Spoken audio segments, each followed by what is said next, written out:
Our skeletons have evolved to be able to resist most fractures, but the extreme loading associated with trauma can create sufficient stresses and strains within bone tissue to cause fractures. Following the fracturing of bone, a blood clot forms between the two broken bones. Various inflammatory mediators are released at the site of damage, which recruits cells involved in the repair process. Following inflammation, connective tissue, such as cartilage, starts to form around the site of the fracture, forming a bridge between the ends of the broken bone. New blood vessels form by the process of angiogenesis to replace the vessels that were lost as a result of the fracture. Cells associated with these new blood vessels are involved in osteogenesis, or the formation of new bone tissue. Osteoblasts rapidly form woven bone, bridging the gap between the two pieces of broken bone.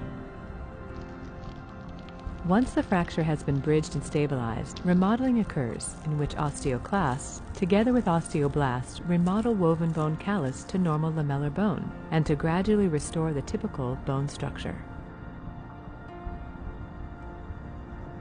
While extreme loading can fracture any bone, fragility fractures can occur with less than extreme loading because of skeletal aging and structural decay.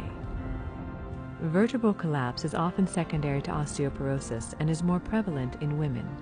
Loss of bone mass can be accelerated following the onset of the menopause, which can give rise to osteoporosis.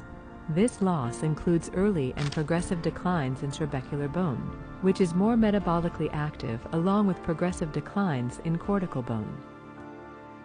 Cortical bone comprises 80% of skeletal mass.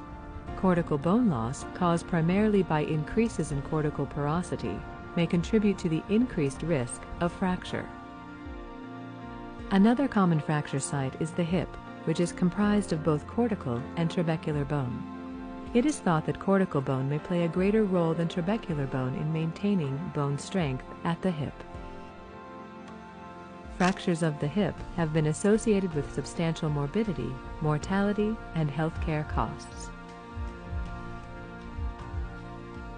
These events underscore the important role of cortical and trabecular bone in resisting fractures, and highlight the importance of maintaining a lifestyle that helps to build and preserve bone strength. It is also important for older patients in particular to be aware of their personal risk of fracture and seek medical advice on how best to reduce that risk.